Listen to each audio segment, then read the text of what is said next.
യേശു പ്രിയമുള്ള പ്രേക്ഷകരെ, ഇന്നത്തെ ദിവസത്തിൽ ദൈവം നമുക്കായിട്ട് തരുന്ന സന്ദേശം കേട്ട് ധ്യാനിച്ച് നല്ലൊരു നവീകരണം, വ്യതിയാനം ആരംഭിക്കുവാനായിട്ടുള്ള ശക്തി, കൃപ പരിശുദ്ധാത്മാവിൽ നിന്ന് തരണമെന്ന് നമുക്ക് പ്രാർത്ഥിക്കാം. പരിശുദ്ധാത്മാവിൻ്റെ സഹായം അപേക്ഷിച്ചുകൊണ്ട് ഇന്നത്തെ തിരുവചനം നമുക്ക് കേൾക്കാം. പാവനാത്മാവേ, നീ വന്ന നേരം ഞാനൊരു പുത്തൻ മനുഷ്യനായി. പാവനാത്മാവേ, നീ വന്ന നേരം ഞാനൊരു പുത്തൻ മനുഷ്യനായി. നീ എൻ്റെ ഉള്ളം തുറന്ന നേരം ഞാനൊരു സംഗീതരാഗമായി. ഞാനൊരു സംഗീതരാഗമായി. പാവനാത്മാവേ, നീ വന്ന നേരം ഞാനൊരു പുത്തൻ മനുഷ്യനായി. ഞാനൊരു പുത്തൻ മനുഷ്യനായി. പിതാവായ ദൈവമേ, പുത്രനായ ദൈവമേ, പരിശുദ്ധാത്മാവായ ദൈവമേ, അങ്ങയുടെ പരിശുദ്ധാത്മാവിനെ മക്കളിലേക്ക് അയക്കുന്നതിനെ ഓർത്ത് നന്ദി പറയുന്നു. എൻ്റെ അധരങ്ങളെ ശുദ്ധീകരിക്കണമേ, മനസ്സിനെ ഏകീകരിക്കണമേ. ഏകാഗ്രതയോടുകൂടി അങ്ങയുടെ തിരുവചനം വ്യാഖ്യാനിച്ചു കൊടുക്കുവാൻ ആവശ്യമായ കൃപ ഞങ്ങൾക്ക് ഓരോരുത്തർക്കും നൽകുകയും ചെയ്യണമേ. പിതാവും പുത്രനും പരിശുദ്ധാത്മാവുമായ സർവേശ്വര എന്നേക്കും ആമേൻ. മർക്കോസിൻ്റെ സുവിശേഷം 7-ാമത്തെ അധ്യായം 20 മുതലുള്ള വാക്യങ്ങളാണ് നമ്മളിപ്പോൾ ശ്രവിക്കാൻ പോകുന്നത്. അവൻ തുടർന്നു, ഒരുവൻ്റെ ഉള്ളിൽ നിന്ന് പുറപ്പെടുന്ന കാര്യങ്ങളാണ് അവനെ അശുദ്ധനാക്കുന്നത്. എന്തെന്നാൽ ഉള്ളിൽ നിന്നാണ്, മനുഷ്യൻ്റെ ഹൃദയത്തിൽ നിന്നാണ് ദുശ്ചിന്ത, പരസംഗം, മോഷണം, കൊലപാതകം, വ്യഭിചാരം, ദുരാഗ്രഹം, ദുഷ്ടത, വഞ്ചന, ഭോഗ ആസക്തി, അസൂയ, ദൂഷണം, അഹങ്കാരം, മൂഢത എന്നിവ പുറപ്പെടുന്നത്. ഈ തിന്മകളെല്ലാം ഉള്ളിൽ നിന്ന് വരുന്നു. അവ മനുഷ്യനെ അശുദ്ധനാക്കുകയും ചെയ്യുന്നു. വിശുദ്ധി പ്രാപിക്കുവാൻ വേണ്ടിയിട്ട് ഈശോ ജനിക്കുന്നതിന് മുൻപ് തന്നെ, 2000 വർഷങ്ങൾക്ക് മുൻപേ തന്നെ പ്രവാചകന്മാർ എഴുതി വച്ചിട്ടുണ്ട്. ലേവ്യരുടെ പുസ്തകം 11:44 ദൈവമായ കർത്താവ് പരിശുദ്ധാത്മാവിൻ്റെ പ്രേരണയാൽ അവരെഴുതി വച്ചിരിക്കുകയാണ്, be holy because I am holy.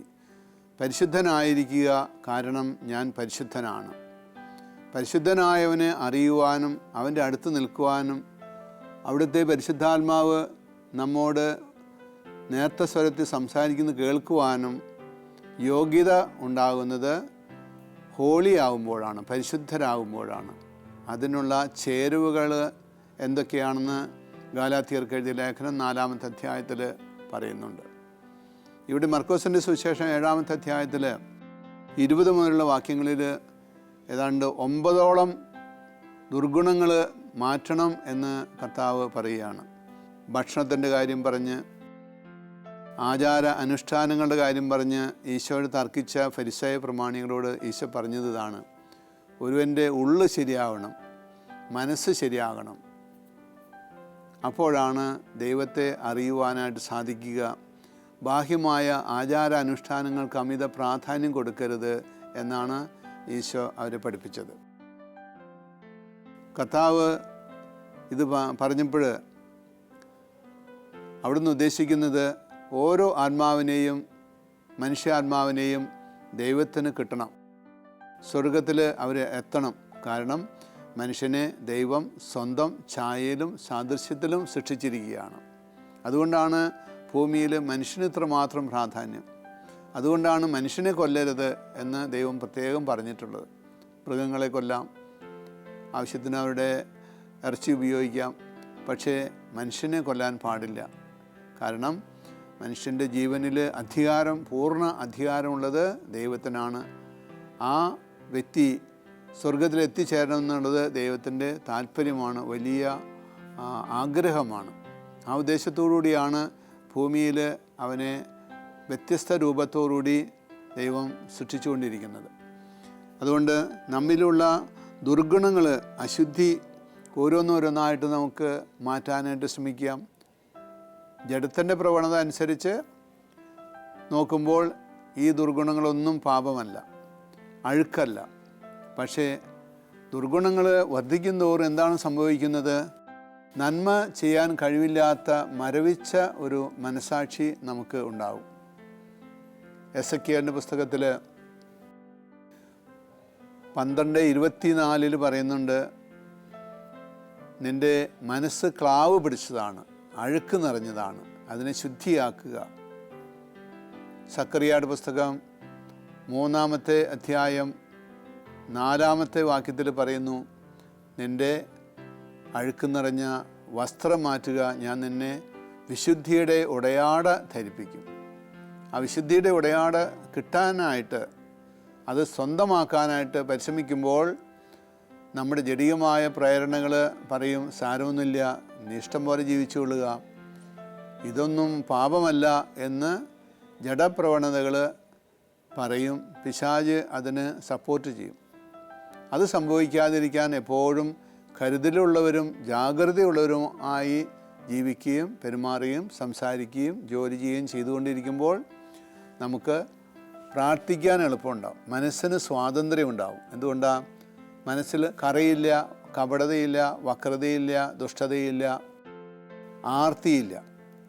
Isho തന്നെ പറഞ്ഞു, നോക്കൂ, നിങ്ങൾ ഒരിക്കൽ സത്യം അറിയുകയും സത്യം കൊണ്ട് നിങ്ങൾ സ്വതന്ത്രരാകുകയും ചെയ്യും. മാൽക്കം മാഗ്രിഡ്ജ് BBC ടെലിവിഷൻ്റെ പ്രൊഡ്യൂസറായിരുന്നു. അദ്ദേഹത്തിന് മനസ്സിന് ദൈവത്തെ അറിയണമെന്ന് വലിയ താല്പര്യമുണ്ടായിരുന്നു, ദാഹമുണ്ടായിരുന്നു. പക്ഷെ അതിന് മുന്നിട്ട് ഇറങ്ങാനുള്ള ധൈര്യമില്ലായിരുന്നു. കുറേ കാലം അദ്ദേഹം മദർ തെരേസയെക്കുറിച്ച് പത്രങ്ങളിലൂടെയും ടെലിവിഷനിലൂടെയൊക്കെ കേട്ട് കണ്ട് മനസ്സിലാക്കിയപ്പോൾ ആ വ്യക്തിക്കുള്ള സന്തോഷവും തൃപ്തിയും എനിക്കില്ലല്ലോ, എനിക്കെല്ലാം ഉണ്ടായിട്ടും ഞാൻ സംതൃപ്തനല്ലല്ലോ എന്ന് തോന്നിയിട്ട് അദ്ദേഹം കൽക്കട്ടയ്ക്ക് വന്നു, അവിടെ കൂടെ ജോലി ചെയ്തു. പിന്നീട് അദ്ദേഹം ഈശോയെക്കുറിച്ച്, ഈശോയെ അറിഞ്ഞ അനുഭവത്തെക്കുറിച്ച് ഒരു പുസ്തകം എഴുതി. അങ്ങനെ അദ്ദേഹം പിന്നീട് കത്തോലിക്കനായിട്ട് തീർന്നു. അപ്പോൾ ഇതുപോലെ ദൈവത്തെ അറിയുമ്പോൾ സ്വാതന്ത്ര്യം ഉണ്ടാവും. ആ സ്വാതന്ത്ര്യം കിട്ടുമ്പോൾ എന്ത് ത്യാഗം സഹിക്കാനും, അരൂപനായ സർവ്വജ്ഞനായ പ്രിയങ്കരനായ ദൈവത്തിന് വേണ്ടിയിട്ട് എന്ത് ത്യാഗം സഹിക്കാനും ആളുകൾ തയ്യാറായിട്ടുണ്ട്. ഉദാഹരണമായിട്ട് സാധു സുന്ദർ സിംഗ് കുറേ വർഷങ്ങൾക്ക് മുൻപ് ഇന്ത്യയിൽ ജീവിച്ച് മരിച്ച ഒരാളാണ്. അദ്ദേഹം ഹിന്ദു ആയിരുന്നു. അദ്ദേഹം പറഞ്ഞു, സത്യദൈവം ഉണ്ടെങ്കിൽ എനിക്ക് പ്രത്യക്ഷപ്പെടട്ടെ, എന്നാൽ ഞാൻ വിശ്വസിക്കാം. അനേക മാസങ്ങൾ അദ്ദേഹം പ്രാർത്ഥിച്ചു, രാത്രി പ്രാർത്ഥിച്ചു. ഒരു ദിവസം ഈശോ അദ്ദേഹത്തിൻ്റെ മുറിയിൽ പ്രത്യക്ഷപ്പെട്ടു എന്നാണ് അദ്ദേഹത്തിൻ്റെ ചരിത്രത്തിൽ വായിക്കുന്നത്. അന്നു മുതൽ അദ്ദേഹം വീട് വിട്ടിറങ്ങി ലോകത്തിൻ്റെ നാനാഭാഗത്തേക്കും അദ്ദേഹം ഈശോയെ അറിയിക്കുവാനായിട്ട്, പ്രസംഗിക്കുവാനായിട്ട് തയ്യാറായി. അവസാനം ചൈനയിലേക്ക് പോകുന്ന അവസരത്തിലാണ് അദ്ദേഹം മരിച്ചത്. അപ്പോൾ സ്വാതന്ത്ര്യം കിട്ടി, ആന്തരിക സ്വാതന്ത്ര്യം കിട്ടിയപ്പോൾ, ദൈവാത്മാവ് പ്രവർത്തിച്ചപ്പോൾ, ദൈവാത്മാവ് അദ്ദേഹത്തിൻ്റെ ജീവിതത്തെ ഭരിക്കാൻ തുടങ്ങിയപ്പോൾ എന്തിനും തയ്യാറാണ്. സഹനമോ ബുദ്ധിമുട്ടുകളോ ക്ലേശങ്ങളോ തിരസ്കരണമോ പട്ടിണിയോ അടിയോ തൊഴിയോ എന്ത് തന്നെയായാലും ഈ അറിഞ്ഞ ദൈവത്തെ, ആസ്വദിച്ച ദൈവത്തെ കൊടുക്കണമെന്നുള്ള ആവേശം ഉണ്ടായിരുന്നു. റോമക്കാർക്ക് എഴുതിയ ലേഖനം 8:14 നമ്മൾ വായിക്കുന്നുണ്ട്, ദൈവാത്മാവിന് നയിക്കപ്പെടുന്നവരെല്ലാം ദൈവത്തിൻ്റെ മക്കളാവുന്നു. ആ ദൈവത്തിൻ്റെ മക്കളാവുന്ന അവസ്ഥയെക്കുറിച്ചാണ് ഈശോ പറഞ്ഞത്, നിങ്ങൾ സത്യം അറിയുകയും സത്യം കൊണ്ട് സ്വതന്ത്രരാകുകയും ചെയ്യും. യോഹന്നാൻ 8:32 വായിക്കുക. നിങ്ങൾ സത്യം അറിയും. എന്താണ് ഈ സത്യം? പിതാവായ ദൈവത്തെക്കുറിച്ചുള്ള ജ്ഞാനം, പിതാവായ ദൈവത്തെക്കുറിച്ചുള്ള അനുഭവം, പുത്രനായ ദൈവത്തെക്കുറിച്ചുള്ള അനുഭവം, പരിശുദ്ധാത്മാവായ ദൈവത്തെക്കുറിച്ചുള്ള ദൈവത്തിൻ്റെ പ്രവർത്തനത്തെക്കുറിച്ച്. ഈ പരിശുദ്ധാത്മാവ് എന്താണ്? അത് പ്രാവല്ല, അരൂപിയാണ്. ഈ അരൂപി എന്താണ് നമുക്ക് വേണ്ടിയിട്ട് ചെയ്യുന്നത് എന്ന് മനസ്സിലാക്കലാണ് ആ സ്വാതന്ത്ര്യം, സന്തോഷം. ഈ സന്തോഷത്തിലേക്കാണ് കർത്താവ് വിളിക്കുന്നത്. അതിന് എതിരെ വരുന്ന, അതിനെ നശിപ്പിക്കാൻ വേണ്ടിയിട്ട് വരുന്ന ശക്തിയെക്കുറിച്ചാണ്, ദുഷ്ടശക്തികളെക്കുറിച്ചാണ് ഇന്നത്തെ സുവിശേഷത്തിൽ മർക്കോസിൻ്റെ സുവിശേഷം 7-ാമത്തെ അധ്യായം 20 മുതലുള്ള വാക്യങ്ങളിൽ നമ്മൾ വായിച്ചത് 9 പ്രധാനപ്പെട്ട ദുഷ്ടപ്രവൃത്തികളെക്കുറിച്ച് ആണ് ഈശോ പറഞ്ഞത്. മനുഷ്യൻ്റെ വികട സ്വഭാവം, ദൈവം ഇഷ്ടപ്പെടാത്ത, ദൈവം വെറുക്കുന്ന പൈശാചിക പ്രവർത്തനങ്ങൾ, മനോഭാവങ്ങൾ, ചിന്താഗതികൾ എല്ലാം ഈ തിന്മയിൽ ഒളിഞ്ഞിരിപ്പുണ്ട്. പരസംഗം, മോഷണം, കൊലപാതകം, വ്യഭിചാരം, ദുരാഗ്രഹം, ദുഷ്ടത, വഞ്ചന, ഭോഗ ആസക്തി, തിന്നാനും കുടിക്കാനുള്ള വലിയ ആർത്തി, സന്തോഷിക്കാനുള്ള, ശരീരത്തിനും വികാരങ്ങൾക്കും സന്തോഷം കൊടുക്കാനുള്ള വലിയ ആർത്തി. ഈയിടെ ഒരാൾ പറഞ്ഞു 19 ദിവസം വീട്ടിൽ നിന്ന് പുറത്തായിരുന്നു, വിദേശ രാജ്യങ്ങളിൽ കറങ്ങുകയായിരുന്നു. അപ്പോൾ ഞാൻ ഓർത്ത് എന്തുമാത്രം കാശാണ് ചിലവാക്കുന്നത്. അത് ആദ്യമായിട്ട് പോകുന്നല്ല, അനേക പ്രാവശ്യം ഇങ്ങനെ പോയിട്ടുണ്ട്. അപ്പോൾ ശരീരത്തിനും വികാരങ്ങൾക്കും സന്തോഷം കൊടുക്കുന്ന ഒരു വ്യത്യാസമുള്ള സ്ഥിതിവിശേഷത്തിൽ ജീവിക്കുക, അതിനുവേണ്ടി എന്ത് പണം ചിലവാക്കാനും, എന്ത് ത്യാഗം സഹിക്കാനും, എത്ര മണിക്കൂർ ചിലവഴിക്കാനും യാതൊരു വിഷമമില്ല. അതേസമയം ഈശോയുടെ വചനങ്ങളെക്കുറിച്ച് ധ്യാനിക്കാനും അതിൽ സന്തോഷിക്കാനും അതിൽ നിന്ന് ദിവ്യ അനുഭവം സ്വീകരിക്കാൻ വേണ്ടിയിട്ട് പാടുപെടുന്നവർ വളരെ കുറവാണ്. അതുകൊണ്ട് തന്നെയാണ് ഈശോയെ നമുക്ക് അറിയാനായിട്ട് സാധിക്കാതെ വരുന്നത്, ആസ്വദിക്കാനായിട്ട് സാധിക്കാതെ വരുന്നത്. ഇപ്പോൾ കർത്താവ് പറയുന്നത്, നിങ്ങൾ എന്നെ അന്വേഷിക്കുക. സങ്കീർത്തനം 27-ാമത്തെ അധ്യായത്തിൽ 8-ാമത്തെ വാക്യത്തിൽ പറയുന്നു, സെർച്ച് മൈ ഫേസ്, എൻ്റെ മുഖം തേടുവിൻ എന്ന് അവിടുന്ന് എന്നോട് കൽപ്പിച്ചു. പ്രയാസങ്ങളുണ്ടാകുമ്പോൾ, സംശയങ്ങളുണ്ടാകുമ്പോൾ, ഭയമുണ്ടാകുമ്പോൾ, തിന്മ ചെയ്യാനുള്ള പ്രേരണയുണ്ടാകുമ്പോൾ കർത്താവിൻ്റെ മുഖം തേടുക. കർത്താവ് എന്താണ് പറഞ്ഞിരിക്കുന്നത് വിശുദ്ധ ജീവിതത്തെക്കുറിച്ച്? ഈശോ എന്താണ് പറഞ്ഞിരിക്കുന്നത്? പരിശുദ്ധാത്മാവ് എന്താണ് പറയുന്നത്? അതനുസരിച്ച് ജീവിക്കാൻ പരിശ്രമിക്കുമ്പോൾ നമുക്ക് ദൈവത്തെ സ്വന്തമാക്കാനായിട്ട് സാധിക്കും. എപ്പോഴും സ്വാതന്ത്ര്യം ഉണ്ടാകും. അനേകം പേർക്ക് നമുക്ക് ഈശോയ്ക്ക് സാക്ഷ്യം വഹിക്കാനായിട്ട് സാധിക്കും. ഈ സാക്ഷ്യം വഹിക്കലില്ലാത്തതുകൊണ്ടാണ്, തിന്മകൾ അകറ്റാത്തതുകൊണ്ടാണ് നമുക്കൊരു തരം മ്ലാനത, മന്ദത, പ്രത്യേകിച്ചും ദൈവത്തോട് കൂടെ ആയിരിക്കുന്നതിനുള്ള സന്തോഷമില്ലായ്മ. പ്രാർത്ഥന എന്ന് പറയുമ്പോൾ ആർക്കും ഒരു ഉന്മേഷമില്ല. എന്തുകൊണ്ടാണ്? ഹൃദയ സ്വാതന്ത്ര്യം അനുഭവിച്ചിട്ടില്ല. വേറെ എന്താ പ്രശ്നം? ആ പ്രതലം തന്നെ, അവരുടെ മനസാക്ഷി, അവരുടെ ആത്മാവിൻ്റെ സ്ഥിതിവിശേഷം തന്നെ തിന്മ നിറഞ്ഞതാണ്, ഇരുട്ട് നിറഞ്ഞതാണ്, വികടത നിറഞ്ഞതാണ്. ഇത് മാറ്റ്. ഇതെങ്ങനെ വന്നു? എപ്പോൾ വന്നു? അത് ജീവിതത്തിൻ്റെ പല ഘട്ടങ്ങളിലൂടെ കടന്നു വന്നതാണ്. ചെറുപ്പകാലം മുതലേ ജീവിതത്തിലൂടെ കടന്നു വന്ന അഴുക്കുകൾ ഓരോന്നോരോന്ന് ചകഞ്ഞ് എടുത്ത് മാറ്റി വെച്ചിട്ട് എണ്ണി നോക്കുക, അതിനെ അനലൈസ് ചെയ്യുക, പഠിക്കുക. ഇത് ഏത് തരത്തിൽപ്പെട്ടതാണ്, ഏത് തരത്തിൽപ്പെട്ട തിന്മയാണ്? മനഃശാസ്ത്രപരമാണോ, അതോ വൈകാരികമാണോ, അതോ ദൈവവും ഞാനും തമ്മിലുള്ള അകൽച്ചയുടെ അടയാളമാണോ ഈ പാവം, ഈ തിന്മ? എന്തിനാണ് ഇതിനെ പൂജിക്കുന്നത്? എനിക്ക് തൽക്കാലത്തേക്കുള്ള നേട്ടം കിട്ടുന്നുണ്ട്, സന്തോഷം കിട്ടുന്നുണ്ട്. പിശാച് പറയുന്നത്, സാരമില്ല, പാപമൊന്നും അല്ല, നീ ചെയ്തോ, എല്ലാവരും ഇത് ചെയ്യുന്നതാണ്. ജ്ഞാനത്തിൻ്റെ പുസ്തകം 2-ാമത്തെ അധ്യായം 1 മുതലുള്ള വാക്യങ്ങൾ വായിക്കുക. ഒരു 21 വരെയുള്ള വാക്യങ്ങൾ വായിക്കുമ്പോൾ അവിടെ കാണാനായിട്ട് സാധിക്കും എന്തുകൊണ്ട് നന്മയും തിന്മയും തമ്മിൽ ഇത്രമാത്രം യുദ്ധം നടക്കുന്നു. ചിലർ പറയാറുണ്ട്, ഭൂമിയിൽ ജീവിക്കുക എന്ന് പറയുന്നത് വളരെ പ്രയാസമുള്ള കാര്യമാണ്. വിശുദ്ധ ജീവിതം നയിക്കുക എന്ന് പറയുന്നത് അതിനേക്കാളേറെ പ്രയാസമേറിയ കാര്യമാണ്. കാരണം എപ്പോഴും ഒരു ആന്തരിക സംഘർഷം, ആന്തരിക യുദ്ധം തമ്മിൽ നടക്കുന്നുണ്ട്. നന്മയും തിന്മയും തമ്മിലുള്ള യുദ്ധം നടക്കുന്നുണ്ട്. അതിൽ നന്മ വിജയിക്കണം. ദൈവത്തോട് ചേർന്ന് നിന്ന് യുദ്ധം ചെയ്താൽ, മാലാഖന്മാരോട് ഒത്തുചേർന്ന് നിന്ന് യുദ്ധം ചെയ്താൽ പിശാചിനെ ആട്ടി അകറ്റാനായിട്ട് സാധിക്കും. നമുക്ക് വിജയമുണ്ടാകും. പക്ഷേ സഹിക്കേണ്ടതായിട്ട് വരും. മർക്കോസിൻ്റെ സുവിശേഷം 8-ാമത്തെ അധ്യായം 34-ാമത്തെ വാക്യത്തിൽ ഈശോ പറയുന്നുണ്ട്, ആരെങ്കിലും എന്നെ അനുഗമിക്കാൻ ആഗ്രഹിക്കുന്നുവെങ്കിൽ അവൻ സഹിക്കണം, അവൻ കുരിശ് വഹിക്കണം. കുരിശ് വഹിക്കാതെ നമുക്ക് പ്യൂരിഫിക്കേഷൻ, സ്വയം വിശുദ്ധീകരണം നടക്കുകയില്ല. സ്വയം വിശുദ്ധീകരണം നടക്കുമ്പോഴാണ് കൂടുതൽ നന്മ ചെയ്യാനായിട്ട് നമുക്ക് സാധിക്കുക. നമ്മളൊരു രൂപാന്തരപ്പെട്ട മനുഷ്യരാകുക. രൂപാന്തരപ്പെടാനാണ് കർത്താവ് ആവശ്യപ്പെട്ടത്. ഈ ചട്ടവട്ടങ്ങളും ആചാരാനുഷ്ഠാനങ്ങളും ഈ ചില പഴയ ബോധ്യങ്ങളും മനസ്സിൽ വെച്ചുകൊണ്ട് ഇരിക്കരുത്. ഇതാണ് ശരി, ഇങ്ങനെയാണ് ഞങ്ങളുടെ പാരമ്പര്യം, ഇങ്ങനെ ചെയ്താൽ മാത്രമേ പുണ്യമാകൂ, വിശുദ്ധിയാകൂ എന്ന് വിചാരിക്കുന്നതിന് പകരം നിങ്ങളുടെ ആ ചിന്താഗതികൾ മാറ്റിയിട്ട് സ്വാതന്ത്ര്യമുള്ള മക്കൾ, ദൈവമക്കളെ പോലെ ജീവിക്കുവാനായിട്ട് കർത്താവ് ആവശ്യപ്പെടുകയാണ്. അതുകൊണ്ടാണ് പൗലോസ്ലീഹ റോമക്കാർക്ക് എഴുതിയ ലേഖനം 12-ാമത്തെ അധ്യായം 1-2 വാക്യങ്ങളിൽ പറയുന്നു, നിങ്ങൾ മനസ്സിൻ്റെ നവീകരണം വഴി രൂപാന്തരപ്പെടുവീൻ. കുർബാനകൾ കാണുന്നു, കുമ്പസാരം നടക്കുന്നു, കുർബാന സ്വീകരിക്കുന്നു, കുർബാനയിൽ പാട്ടുപാടുന്നു, മുട്ടുകുത്തി കൊന്തയില്ലുന്നു, ഇത്രയേറെ കൊന്തകൾ ചൊല്ലിയിട്ടും ഇത്രയേറെ കുമ്പസാരിച്ചിട്ടും ഇത്രയേറെ കുർബാനകൾ കണ്ടിട്ടും കാതലായിട്ടുള്ള നവീകരണം വന്നിട്ടുണ്ടോ? ആത്മീയ വീക്ഷണത്തിൽ മാറ്റം വന്നിട്ടുണ്ടോ? ഒരു 30 വർഷം മുൻപുള്ള ആത്മീയ വീക്ഷണമാണോ ഇപ്പോഴുള്ളത്? അതോ ഇപ്പോഴുള്ള വീക്ഷണം കുറേ കൂടി പ്രഫുല്ലമാണോ, വിശുദ്ധിയുടെ പരിമള കൊണ്ട് തിളങ്ങുന്നതാണോ എന്ന് പരിശോധിക്കുന്നതാണ്.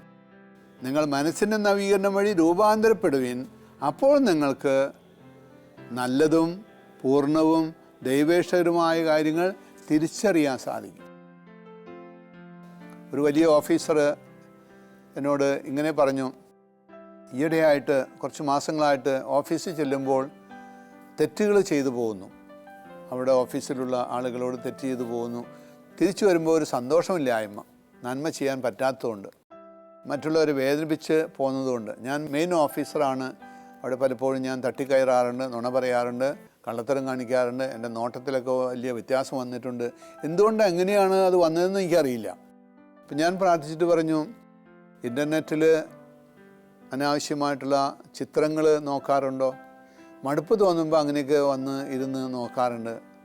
അത് ഊണ് കഴിഞ്ഞ് കിടക്കുന്നതിന് മുൻപ് അങ്ങനെ ചെയ്യാറുണ്ട്. നേരം വെളുത്ത് കഴിയുമ്പോൾ കുറ്റബോധം ഉണ്ടാകാറുണ്ട്. അത് അനുതപിച്ച് മാപ്പ് ചോദിച്ച് അനാവശ്യമായിട്ടുള്ള ചിത്രങ്ങളും മോശമായിട്ടുള്ള അഗ്ലിയായിട്ടുള്ള അശ്ലീല ചിത്രങ്ങളും ഇൻഫർമേഷൻസൊക്കെ മാറ്റിവെക്കുക, അതിനെക്കുറിച്ച് അനുതപിക്കുക, അത് ഏറ്റുപറഞ്ഞ് മാപ്പ് ചോദിച്ച് കുമ്പസാരിക്കുമ്പോൾ നിങ്ങൾക്ക് സ്വാതന്ത്ര്യം ഉണ്ടാകും. ആ കറ കളയണം. അത് വിഷമാണ് മനസ്സിൽ ഉള്ളത്. ജഡ ആസക്തി നിങ്ങൾക്ക് കൂടുതലാണ്, അത് മാറ്റണം എന്ന് ഞാൻ പറഞ്ഞു കൊടുത്തു. 1 മാസം കഴിഞ്ഞപ്പോൾ അയാൾ പറഞ്ഞു, ഇപ്പോൾ വലിയ വ്യതിയാനം വന്നിട്ടുണ്ട്, ഇപ്പോൾ വലിയ സ്വാതന്ത്ര്യമുണ്ട്. കാരണം അഴുക്കൊന്നുമില്ല, അനാവശ്യമായിട്ടുള്ള സാധനങ്ങൾ കാണുന്നില്ല, നോക്കുന്നില്ല, ചിന്തിക്കുന്നില്ല, അത് കൊണ്ടു നടക്കുന്നില്ല, അതിൽ രഹസ്യമായിട്ട് രസിക്കുന്നില്ല. അപ്പോൾ ഇതുപോലെ രൂപാന്തരീകരണം സംഭവിക്കുമ്പോൾ നിങ്ങൾക്ക് സ്വാതന്ത്ര്യം ഉണ്ടാവും. നന്മ തിന്മകളെ തിരിച്ചറിയാനായിട്ട് സാധിക്കും, തിന്മയിൽ നിന്ന് ഓടി അകലാനായിട്ട് സാധിക്കും. പ്രഭാഷകൻ്റെ പുസ്തകം 21-ാമത്തെ അധ്യായം 1-ാമത്തെ വാക്യത്തിൽ പറയുന്നു, സർപ്പത്തിൽ നിന്ന് പോലെ പാപത്തിൽ നിന്ന് ഓടി അകലുക. ഇവിടെ എത്രയോ വലിയ നീണ്ട ലിസ്റ്റാണ് പറഞ്ഞിരിക്കുന്നത് തിന്മയുടെ. ആ ലിസ്റ്റ് മാറ്റാനായിട്ട്, നമ്മുടെ ഹൃദയത്തിൽ നിന്ന് മാറ്റാനുള്ള മാർഗം ഇതാണ്.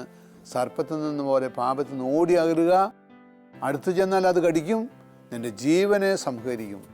ജീവൻ നഷ്ടപ്പെട്ട ആളുകൾ ഓരോ സ്ഥലങ്ങളിൽ ധ്യാനിപ്പിക്കാൻ പോകുമ്പോൾ എനിക്ക് കാണാൻ സാധിച്ചിട്ടുണ്ട്. എത്രയോ മനുഷ്യർ ബാഹ്യമായിട്ട് നോക്കുമ്പോൾ ഒന്നിൻ്റെയും കുറവില്ല. പണമുണ്ട്, എല്ലാ ജീവിത സൗകര്യങ്ങളുണ്ട്, പക്ഷേ ഒന്നിൻ്റെയും കുറവില്ല. അപ്പോൾ നമുക്ക് ആവശ്യം ഒരു നല്ലൊരു നവീകരണമാണ്, ഈശോയോട് ചേർന്ന് നിന്നുകൊണ്ടുള്ള നവീകരണമാണ്. അങ്ങനെ നമ്മുടെ സഭ വളരട്ടെ, കത്തോലിക്ക സഭ വളരട്ടെ, ഈശോയ്ക്ക് സാക്ഷ്യം വഹിക്കുന്നവരുടെ എണ്ണം കൂടട്ടെ, പെരുകി വരട്ടെ. അപ്പോൾ സാവകാശം തിന്മകളൊക്കെ അകലും, വലിയ ഐശ്വര്യം ഉണ്ടാവും. പണവും പ്രതാപവും ഉണ്ടാവുമെന്നല്ല ഞാൻ പറയുന്നത്, വലിയ ഐശ്വര്യം ഉണ്ടാവും. സ്വർഗീയമായ അനുഭവം നമ്മുടെ കത്തോലിക്ക സമൂഹത്തിൽ, ക്രിസ്തീയ സമൂഹത്തിൽ എല്ലാ ഭവനങ്ങളിലും നിറഞ്ഞു നിൽക്കും. അതിൻ്റെ അലയടികൾ, ആഹ്ലാദങ്ങൾ നമുക്ക് കാണുവാനായിട്ട് സാധിക്കും. അതിനായിട്ട് നമുക്ക് പ്രാർത്ഥിക്കാം. ഹൃദയനാഥ വരികായൻ അകമലർക്കാവിൽ അഴൽ തിങ്ങിയൊരുകുമെൻ മനക്കാമ്പിലായി അരുവി തേടിയിടും പേടമാൻ പോലെ എൻ ഹൃദയം നിനക്കായി ദാഹിക്കുന്നു. ഹൃദയനാഥ നീ കർത്താവായ ദൈവമേ, ഈ വചനം കേട്ട മക്കൾക്കെല്ലാവർക്കും അവരുടെ തിന്മകൾ കണ്ടുപിടിച്ച് അത് തിരുത്തുവാനുള്ള ആവേശവും ശക്തിയും അനുതാപവും കൊടുക്കണമേ.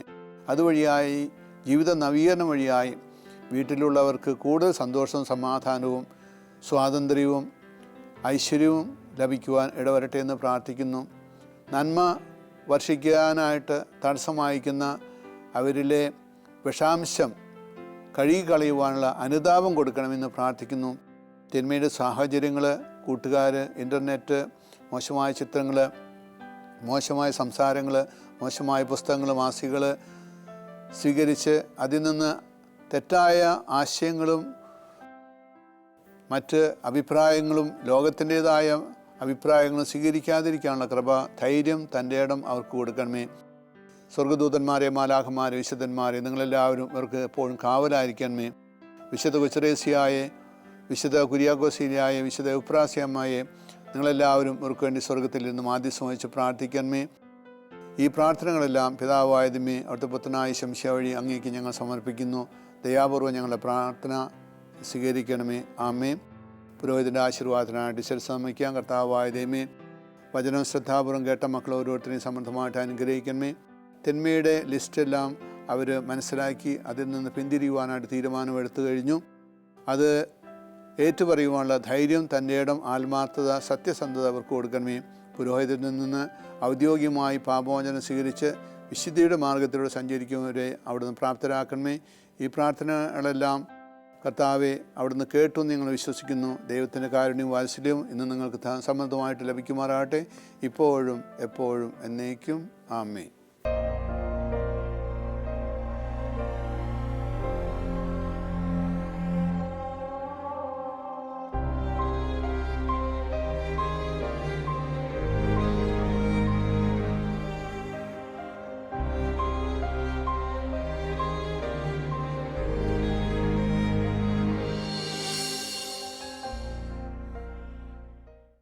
വിശദ വിവരങ്ങൾക്ക് director, divine vision, divine retreat centre, Muringoor, Chalakudy 680316, Kerala, south India. Telephone 0091-480-270-8098, 0091-480-270-2613.